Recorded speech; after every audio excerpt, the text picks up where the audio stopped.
again, audiobook people. I am Felix and I really love listening to audiobooks. I've listened to probably close to 1,000 audiobooks in my life, and on this channel I review titles for hopefully your enjoyment and to maybe recommend a good audiobook or two to you. Today's book is The Hunger Games, written by Suzanne Collins, and I review the slightly less popular version of the audiobook that's read by Carolyn McCormick and not the one that's read by Tatiana Maslany, because that's the one I listened to first. The book was published by Scholastic Audio and is about 11 hours long. First, let's, as usual, talk about the story itself. Since the story is well known by now, I will be a bit less careful about spoilers in the summary than compared to the other books. You guys have had plenty enough time to read the books or watch the movies or listen to the audiobooks. In the not-so-distant future, North America has changed. The countries have reshuffled and now form a larger country called Panem. This country is split into 12 districts and the capital, and is ruled over by the president Coriolanus Snow.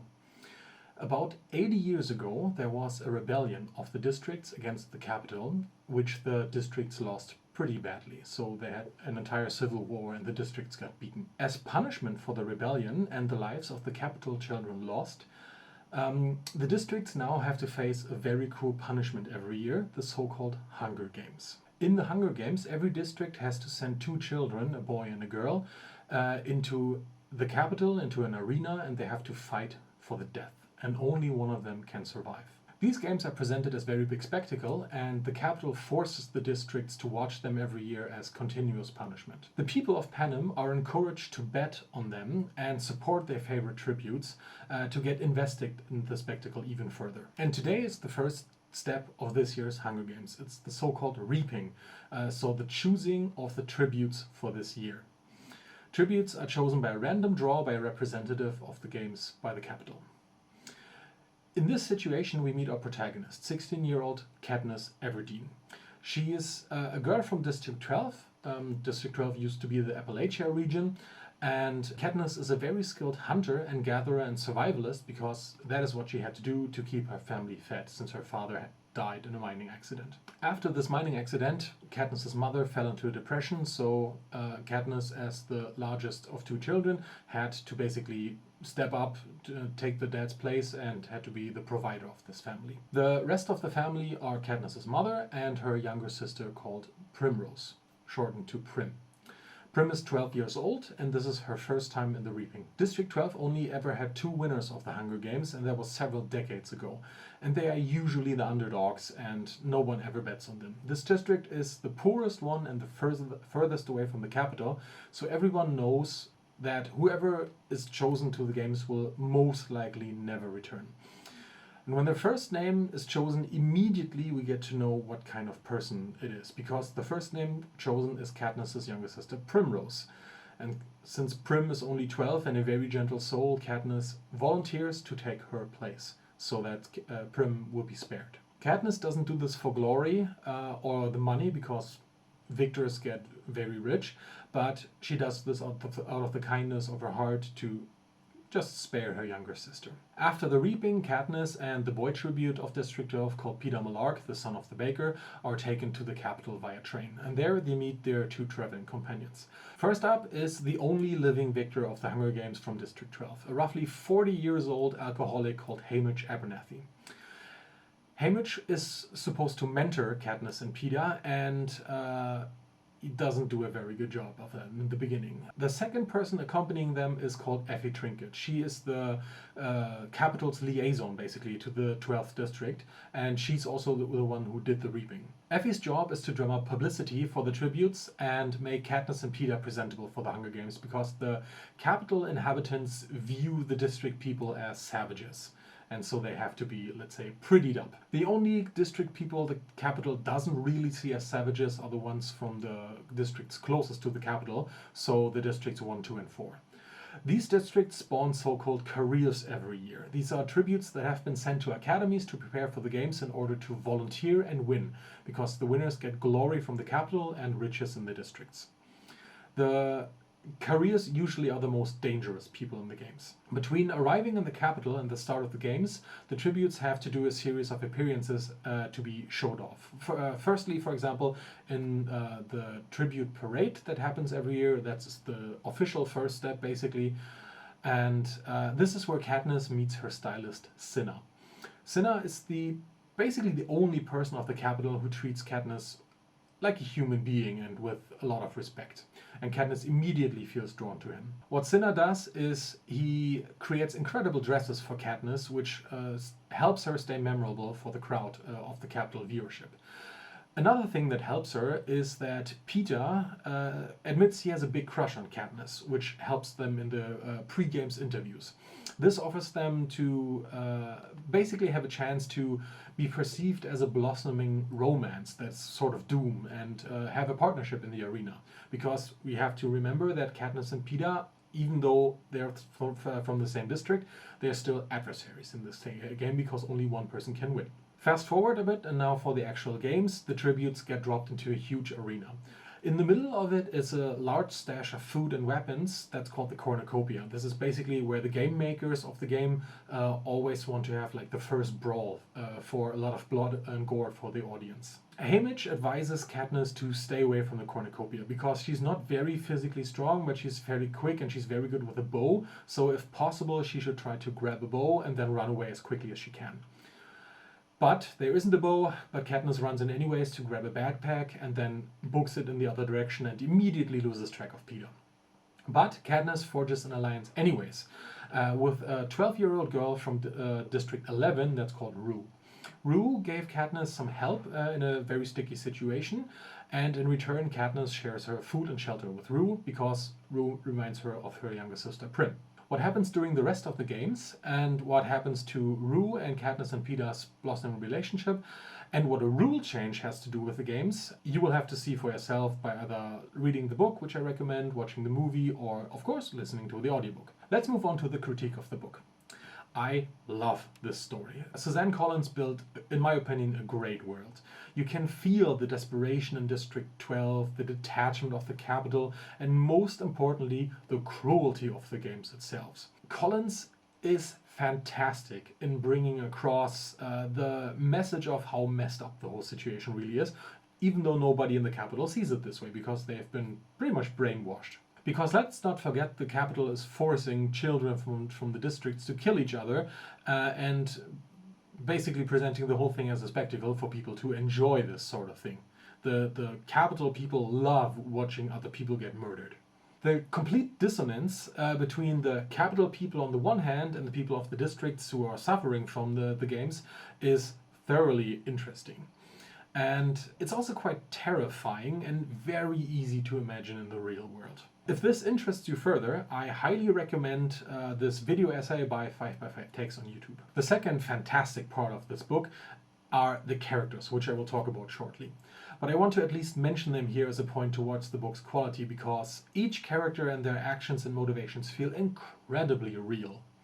You absolutely understand why the people do what they do and why they feel the way they do.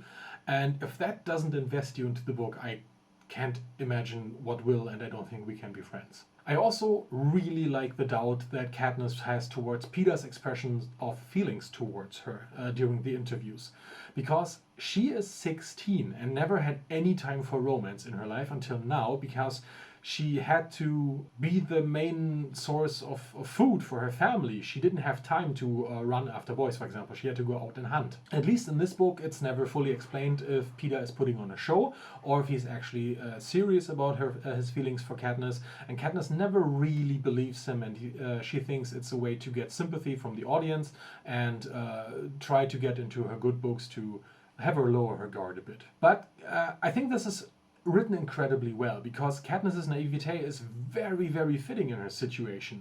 Again, she's 16. And even before I listened to the other books, I was convinced that Peter was sincere.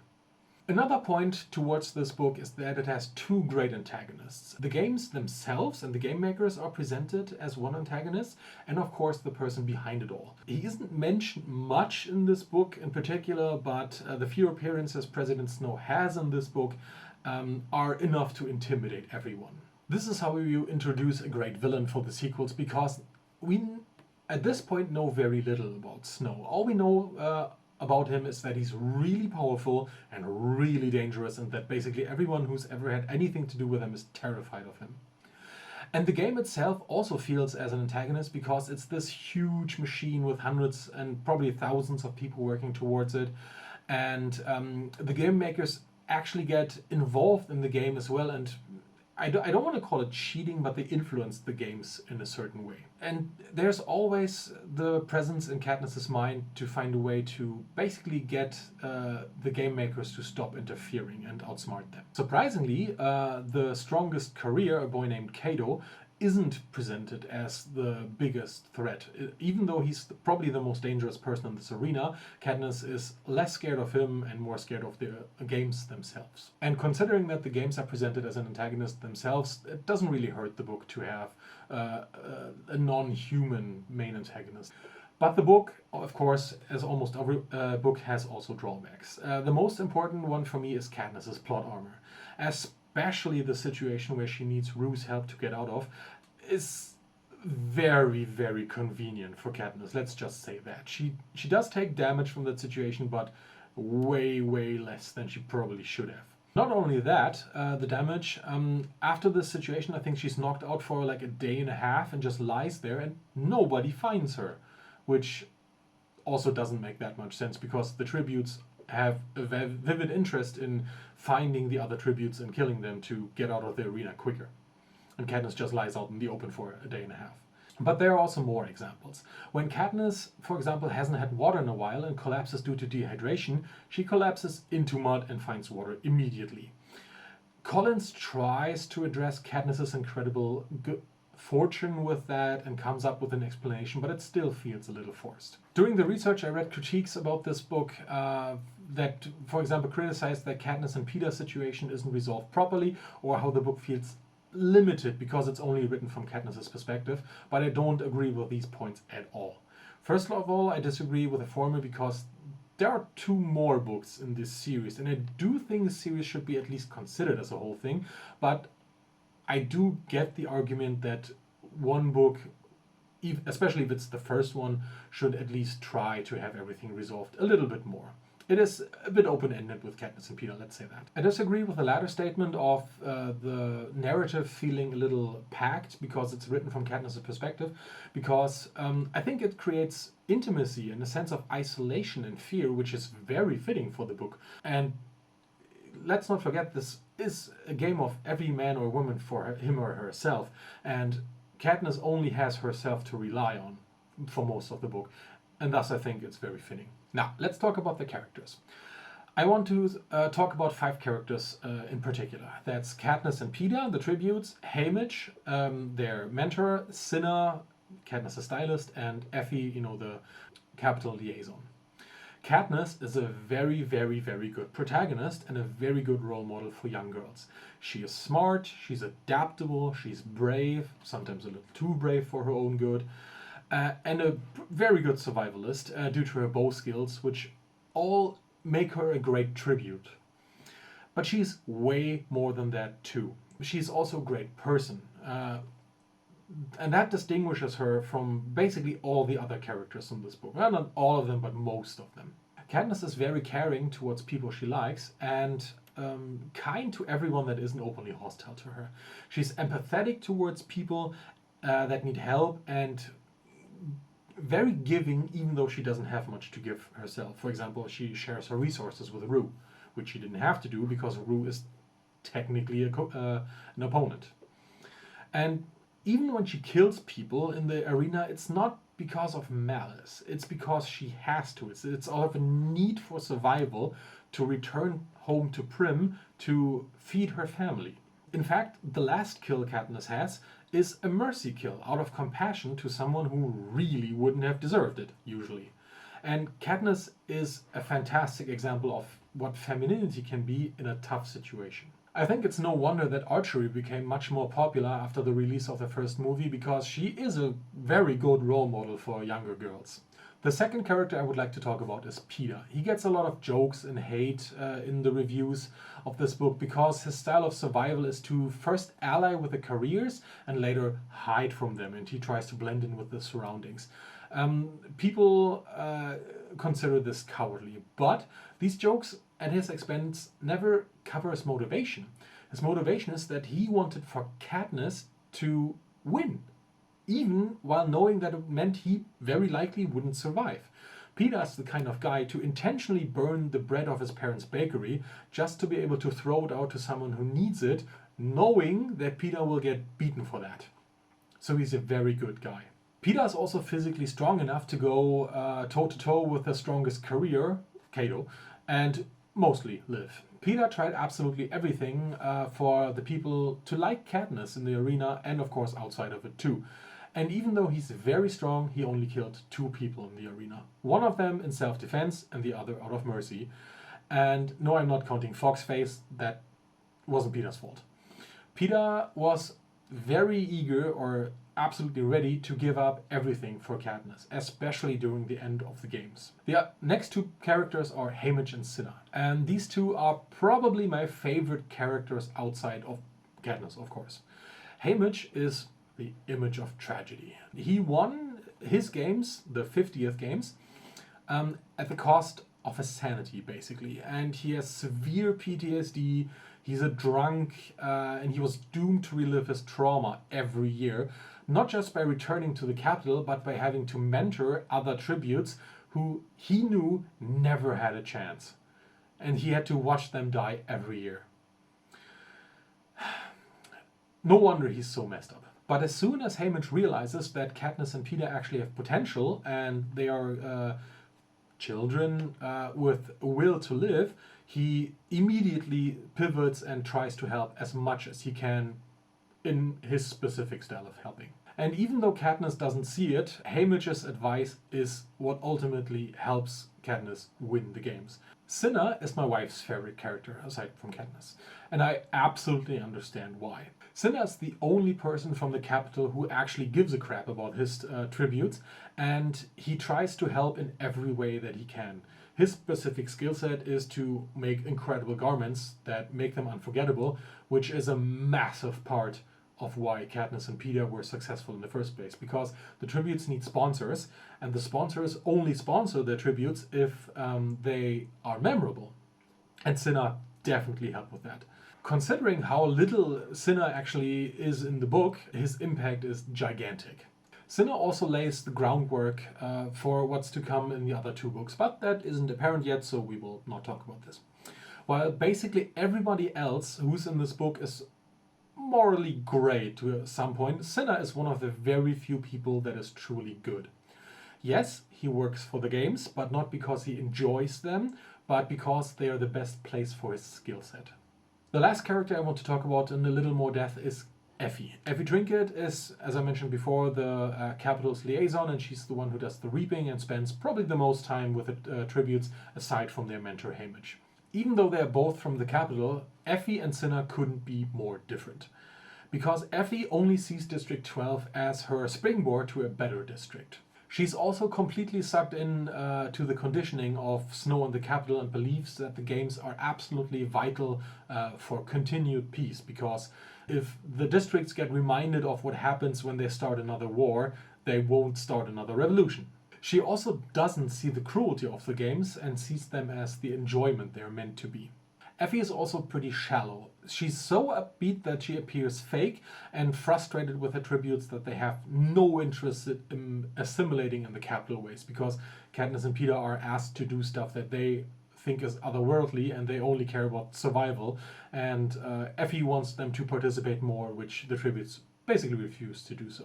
But in her own way, she does as much as she can to help her tributes, and she's a vital part of the team because she also is a little responsible for strategy, for example, and outward appearances. And together with Haymitch, she's the command center of the tributes this year from District 12. Most of the characters like Prim, Rue, Cato, or Thresh get too little time to be developed properly. This also applies for Katniss's kinda sorta friend from home, Gale. Especially in the cases of Rue and Thresh, that's very sad because there's a lot of potential there, but it's understandable since the book is written from Katniss's perspective and she only had very few interactions with these two people. Enough about the book itself, let's move on to the audiobook, starting with the acting. I was really looking forward to reviewing this book. I had distinct memories of Carolyn McCormick's reading and how much I liked it in the past. I don't want to say I'm disappointed now because that's not true, and I'm not, but McCormick's acting isn't as good as I remembered it. She reads Katniss and the narration with a slightly fearful voice, and that makes a lot of sense in this situation. She's also fantastic when Katniss is helpless or afraid. We have to say that. She's fantastic in those situations. The thing is that seems to be her favorite space to be in for this role. She reads other characters like this too, even when it doesn't fit. For example, when Katniss is stuck in the tree where Rue has to help her, Cato and the other careers are taunting Katniss. And they wouldn't do that in a voice that sounds timid and a bit fearful. Even though Katniss might feel that way, Cato wouldn't say it that way. To me, undoubtedly, her best acting performance is Effie. The book describes the capital accent quite detailed, and McCormick nails it in my opinion. For example, she always remembers to hit the S's a little more sharp with Effie. This, paired with Effie's over-the-top personality and always incredible energy, makes this a great character portrayal. Sadly, the accent work ends there though, and there are other characters from the capital who don't have this accent who probably should have. Like for example Caesar Flickerman, he's the interviewer and presenter of the games, and Cinna doesn't have it either. But in Cinna's case, this is mentioned in the book that he has less of a pronounced accent. Another very nice performance, in my opinion, is Peter. If you absolutely don't want to get any spoilers, skip 10 seconds now.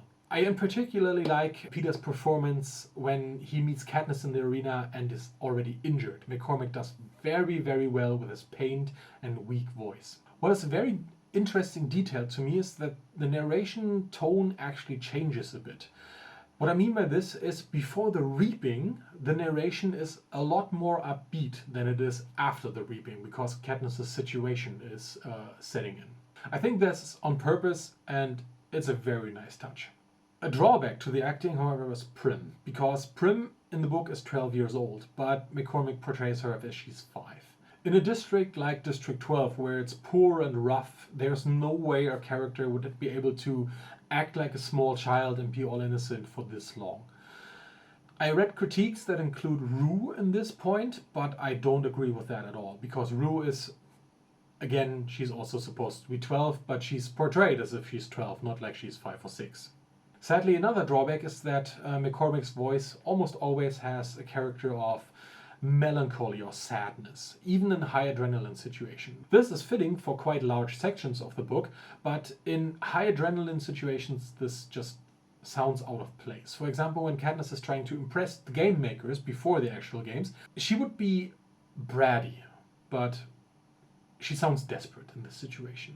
The flip side to this critique, of course, is that it sounds very much like Katniss cares a lot. McCormick has an incredible talent of infusing Katniss' lines with heart, and that drives the emotional scenes even harder. Let's move on to the character separation. And the character separation is done pretty well in this book, especially for the men. Granted, there are only 4 or 5 important men speaking in this book, but you always know who's talking. Even though they don't share scenes, you could even separate Peter and Gale, Katniss' hunting partner from District 12. Peter has a slightly higher voice than Gale, but it's still lower than Katniss's, so there's no problem of distinction there. And Haymitch is quite recognizable too, because McCormick is doing very well in portraying his drunk and raspy voice. She slurs Haymitch's speech just enough so you know he's meant to be drunk, but also perfectly understandable. Cinna gets a slight undertone of self-assuredness and authority, which matches him quite nicely because he always seems calm and collected. For the women, the separation isn't as clear, but it's still pretty good. As I mentioned before, I find that Effie is portrayed incredibly well. And this, of course, is reflected in her character distinction. She is clearly distinct, and not just because of her accent and her energy, but also because of her tone, as she's pitched up somewhat from Katniss. She always has the kind of voice. The rest of the female cast are also done pretty well. A nice example is Katniss's mother. She speaks a lot like Katniss, which makes a lot of sense because they're related, but she is pitched down a bit, just enough for you to realize it's not Katniss talking. But I have to be fair, I use the word distinct fairly liberally, because even though the listener can tell which character is speaking, it always has an undertone of McCormick, which is good because the story is written in first person from Katniss's perspective, so it kind of does feel like Katniss is telling the story and Katniss is mimicking the other people, but I'm not sure if that's the very best way to portray this. If this book were in third person, I would have to demerit points for the character distinction. There are other actors that perform voices so well that you forget it's only one person narrating. One of those kinds of performances is coming up, by the way, but this isn't just the case here, and I won't have to demerit points because in this case it works. The production of this book is perfect. This is actually very impressive because I've listened to this book on YouTube, and as of producing this video, this version is still up, by the way. And this is actually very important that it's on YouTube, because usually that influences the quality, because whoever uploads a video normally would take individual chapters and cut them together. So there's almost always cutting mistakes because the people don't pay much attention to this. But in this case, it's perfect, so very well done. This leads me to believe there is one source file that's been uploaded.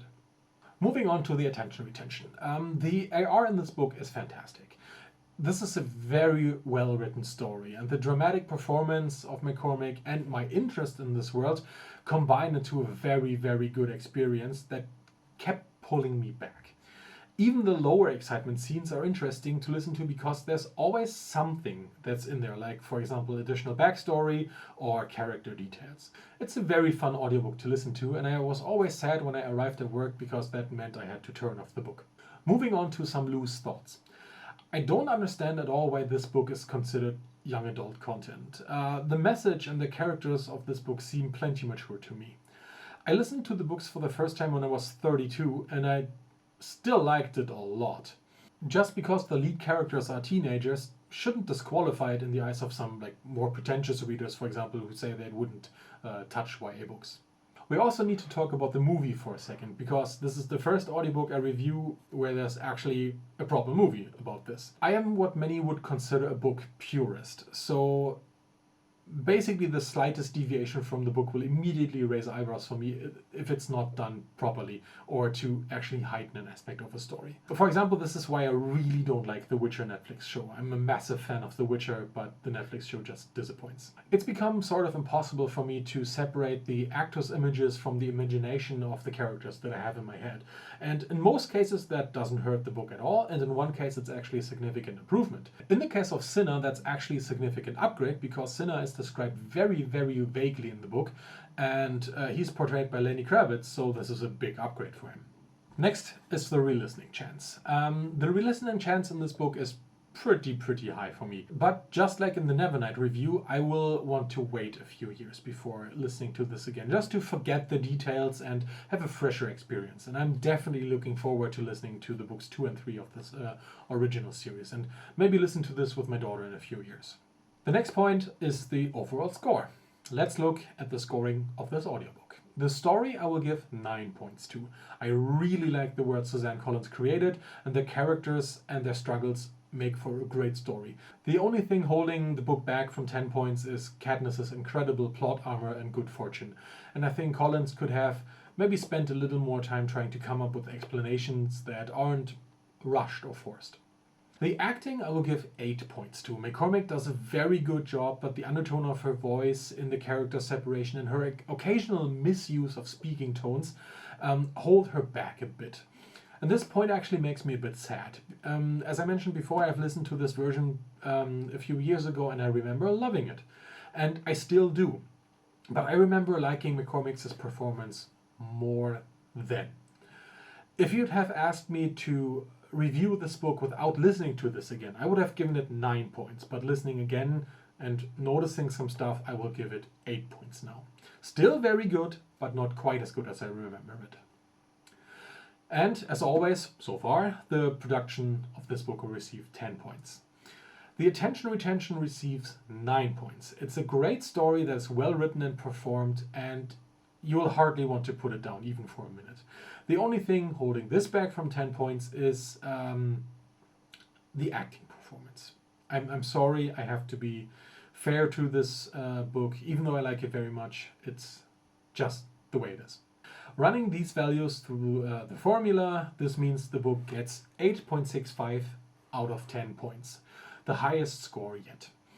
This means this gets a rating of a solid recommendation, and don't worry, a separate video about the scoring criteria and formula is coming. I'm doing one more review and then I'll film that. That's it. Another review finished. This was number 4. I hope you liked it. Let me know in the comments what you thought of this audiobook, particularly if you have listened to the version of Tatiana Maslany as well, so we have a point of comparison, because I have not listened to this version, but my wife has. Also, let me know if you have any feedback for me on how to improve these videos. I promise I'm working on the eye contact with the camera, and I hope you realize it's getting better, because I feel it is.